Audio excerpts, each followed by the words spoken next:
মই ৰিপৰ্টাৰসকলক ধন্যবাদ জ্ঞাপন কৰিছোঁ আৰু আপোনালোকৰ জৰিয়তে আসাম চৰকাৰ তথা BTC কৰ্তৃপক্ষক এইটো জনাব বিচাৰিছোঁ, আবেদন জনাব বিচাৰিছোঁ যে আমাৰ তাহানিৰ পৰা চলি অহা ৰূপনাথ ব্ৰহ্ম চিভিল হস্পিটেল এইটো অক্ষুণ্ণ ৰাখিব লাগে। আৰু এই হস্পিটেলখন সৰুৰ পৰা আমি দেখি আহিছোঁ, কিছু শ্বৰ্টকামিং থাকিলেও এই হস্পিটেলৰ দ্বাৰা আমাৰ কোকৰাঝাৰ চহৰৰ মাত্ৰ নহয়, চহৰৰ আশে পাশে থকা গাঁও মাত্ৰ নহয়, নাইবাৰিং জিলাৰ পৰাও বহুত মানুহ আহি পেলাই এই হস্পিটেলত চিকিৎসা কৰি পেলাই উপকৃত। এতিয়া মোৰ একটা আচৰিত লাগিছে, মই ইউটিউবত এটা দেখিলোঁ, কোনোবা এজন খুব কম বয়সীয়া ল'ৰা নিজকে UPPLৰ কৰ্মকৰ্তা বুলি কৈছে।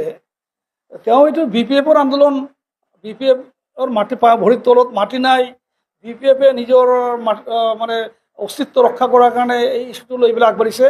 এই কথাবিলাক কোৱাৰ কাৰণে মই তেওঁলোকক অনুৰোধ কৰিম যে আপোনালোকে ৰূপনাথ ব্ৰহ্মৰ সম্বন্ধে জানক, ৰূপনাথ ব্ৰহ্ম হস্পিটেল কেনেকুৱা সৃষ্টি হ'ল এইটো সম্বন্ধে তেওঁলোকে অলপ ইতিহাসটো অলপ খুচৰি চাওক, তাৰপিছত তেনেকুৱা ধৰণৰ মন্তব্য কৰক।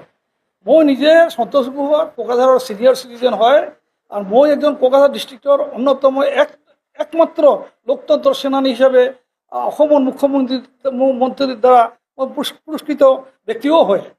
মই এই আন্দোলনত আৰম্ভণিৰ পৰা যুক্ত হৈ আছোঁ। মই ইয়াতো BPF হিচাপে যোগদান কৰা নাই, মই কোকৰাঝাৰৰ এজন ছিনিয়ৰ নাগৰিক হিচাপে মই যোগদান কৰিছোঁ। কাৰণ এই হস্পিটেলটো আমাৰ অতি প্ৰয়োজন।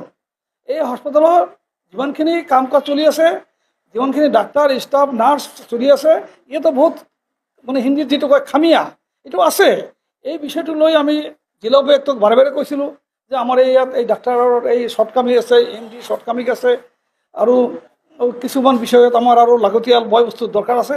তথাপি যিমান বয় বস্তু আছিল, একেবাৰে এক্সৰে পৰা আৰম্ভ কৰি CT স্কেনৰ পৰা আৰম্ভ কৰি চকু বিশেষজ্ঞ, তাৰপিছত আমাৰ এই ENT বিশেষজ্ঞ, গাইনো বিশেষজ্ঞ, ইয়াৰ দ্বাৰা আমি আমাৰ এই কোকৰাঝাৰ ডিষ্ট্ৰিক্টৰ, কোকৰাঝাৰ চহৰৰ নাগৰিকসকলে যথেষ্ট উপকৃত হৈ আছিলোঁ। যিটো কেপাচিটি আমাৰ RNB হস্পিটেলৰ যিটো কেপাচিটি, এই কেপাচিটি মতে আসাম চৰকাৰে বা BTC কৰ্তৃপক্ষই তেওঁলোকে প্ৰয়োজনীয় ষ্টাফ, প্ৰয়োজনীয় ডাক্তৰ নিয়োগ কৰক। সেইটো নকৰাকৈ যিটো মেডিকেল কলেজ ৰাইজৰ দাবীত, ৰাইজৰ আন্দোলনত চৰকাৰে দিছে মেডিকেল কলেজ, এইটো প্ৰকৃতপক্ষে মেডিকেল হিচাপে গঢ়ি তোলক। তাৰ পৰিকাঠামো যিটো ইনফ্ৰাষ্ট্ৰাকচাৰ যিটো কয় সেইটো গঢ়ি তোলক, তাতে নতুন নতুন ডাক্তৰ দিয়ক, নতুন ষ্টাফ লোকেল ল'ৰাবিলাকক নিয়োগ দিয়ক, কৰ্মচাৰী নিয়োগ দিয়ক। সেইটো ফুল ফ্লেজেড হস্পিটেল হিচাপে, মেডিকেল কলেজ হিচাপে তৈয়াৰ কৰক, যাতে আমাৰ ইয়াৰ শিক্ষিত ডেকা ল'ৰাবিলাকে মেডিকেল কলেজত পঢ়িব পাৰে, ডিগ্ৰী পাব পাৰে, এই ব্যৱস্থা কৰক। সেইবিলাক নকৰাকৈ এটা চলি থকা হস্পিটেল যিটো আৰু উন্নত হোৱাৰ দৰকাৰ, তাকে তাৰ গোটেইবিলাক তাকে ট্ৰেন্সফাৰ কৰি মেডিকেল কলেজ দেখুৱাব বিচৰাটো এইটো এই চৰকাৰৰ এটা শ্বৰ্টকামিং বুলি মই ক'ব লাগিব। আমি বিচাৰিছোঁ যে কোকৰাঝাৰৰ নাগৰিক হিচাপে বিচাৰিছোঁ যে অতি সোনকালে চৰকাৰে এইটো ৰাইজৰ যিটো নেকি মনোবেদনা, এইটো BPFৰ কথা নহয়, BPFৰ কিছু কিছু মানুহ ইয়াতে জড়িত আছে। প্ৰমীলা ৰাণী ব্ৰহ্ম কোকৰাঝাৰ টাউনৰ এজন প্ৰাক্তন কেবিনেট মন্ত্ৰী, ছিনিয়ৰ চিটিজেন, চবে তাৰ ওপৰত ভৰসা কৰে, তেখেতক মানে, তেখেতক সন্মান কৰে, গতিকে তেখেতেও আগবাঢ়ি আহিছে। আমি তাৰ কাৰণে অলপ জনাইছোঁ।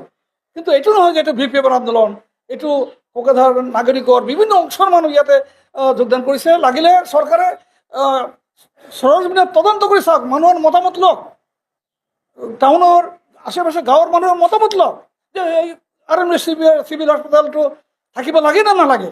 চাব যে 99.9% মানুহ ক'ব যে RNB চিভিল হস্পিটেল থাকিব লাগে। আমি যেতিয়া আন্দোলনত যুক্ত আছিলোঁ তেতিয়া আমি দেখিছোঁ ৰূপনাথ ব্ৰহ্ম পৰিয়ালৰ 80 বছৰৰ ঊৰ্ধৰ মহিলা, তেওঁলোকৰ ঘৰৰ বোৱাৰী লাঠি লৈ পেলাই আহি ধৰ্ণাত বহিছে। এই ঘটনাটো ইমান নেগলেজিবল ঘটনা হিচাপে যদি আসাম চৰকাৰে দেখে, তেনেহ'লে এইটো খুব মানে ভুল কৰিব আৰু অন্যায় কৰা হ'ব। গতিকে আমি দাবী কৰিছোঁ যে আসাম চৰকাৰ তথা BTC চৰকাৰ এইবিলাক পলিটিকেল দৃষ্টিভংগী নাচাই ৰাইজৰ দাবী হিচাপে গণ্য কৰি পেলাই RNB চিভিল হস্পিটেলখন অক্ষুণ্ণ ৰাখক আৰু পূৰ্ণাংগ পৰিকাঠামো সহ হস্পিটেল চালকক। তেতিয়া নাম্বাৰিঙৰ যিটো কথা আহি আছে, অট'মেটিক নাম্বাৰটো বাঢ়ি যাব। এতিয়া ঢাল তৰল একো নাই, তাতে ৰোগী কেনেকৈ যাব? তাতে ৰোগী পঠাই দিলে বৰপেটাত ৰেফাৰেঞ্চ কৰি দিয়ে, এই তাতে ৰোগী যাব নেকি? গতিকে তাত উপযুক্ত পৰিকাঠামো বনাই দিয়ক নহ'লে এইটো এইকুলো ৰক্ষা হ'ব সেইকুলো ৰক্ষা হ'ব, এইটো হৈছে আমাৰ দাবী।